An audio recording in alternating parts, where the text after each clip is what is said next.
Hey friend, this is Eric from Miller Music, and today we are talking about vocal recording, and I'm going to give you 5 different tips to record and get great takes for your song. And this is not going to be about mixing techniques or what's the best microphone to use, but really what you can use using your own current gear and how to get the best tracks so that when you go to mix, they're almost going to mix themselves. They're going to sound really, really great for your finished product.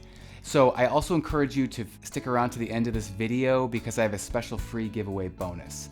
So let's jump into the topic for today. So tip number 1 is to get a pop filter, and that's this shield right here. And what that does is it prevents vocal syllables like S's or P's or B's from getting too pronounced in the recording. It kind of blocks the air on those vocal sounds to get over pronounced. Also, I recommend getting a shield such as this to eliminate any unnecessary reflections in the recording. You can even hang up a blanket that eliminates some of the bouncing back that can happen and then go back into the room, getting you unnecessary tones that you really don't want in there. The same thing for the vocal pop filter. You can actually use a stocking, something as simple as that. It all really works the same, but can really improve your recording. Tip number 2 is to set your levels properly. So make sure that your levels are not too loud, because what oftentimes happens is we get singing, our voice gets warmed up and we start singing a little bit louder. And then oftentimes in the song there can be a loud spot that we didn't think about, maybe even a chorus or a bridge of the song that we sing really loud, and then we get clipping, and that's really too bad because you can't really fix the clipping in a recording.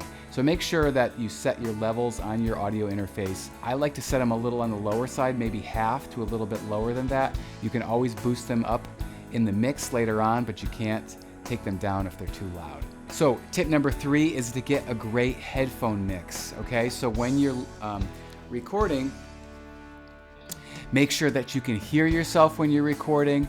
Make sure that it's well blended with the other instruments.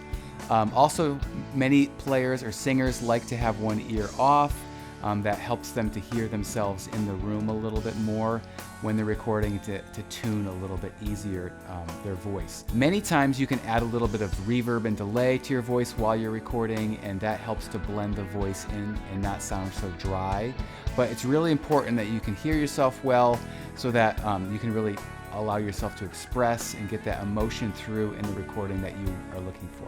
So tip number 4 is to consider your arrangement of the voice, okay? So go into the session already perhaps with some ideas of what you might want to do with harmonies, okay? With doublings of vocal parts. You can either double an octave up or an octave below depending on the song and the range. That can oftentimes really fatten up the sound, or even sing the same part multiple times and mix those down later.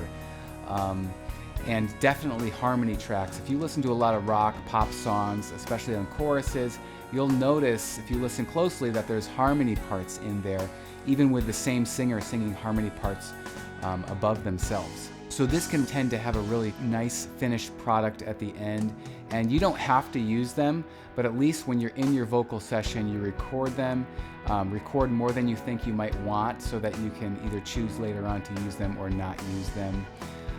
But that can be really helpful in your arrangement to getting a great vocal overall sound.